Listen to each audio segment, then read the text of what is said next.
Assalamu alaikum, brothers and sisters. Aid for Ummah in partnership with Osmanli UK have come together to help raise money for the victims of earthquakes who have suffered the loss of their homes and livelihood. Rebuilding their lives is a priority. Aid for Ummah and Osmanli UK are providing long-term housing which have got their wives and their children.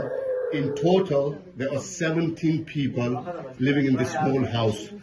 I will show you the actual house, what the rooms are like. That's one room here.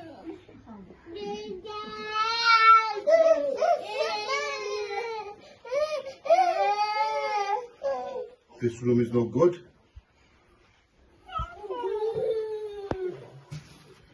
That's another room here.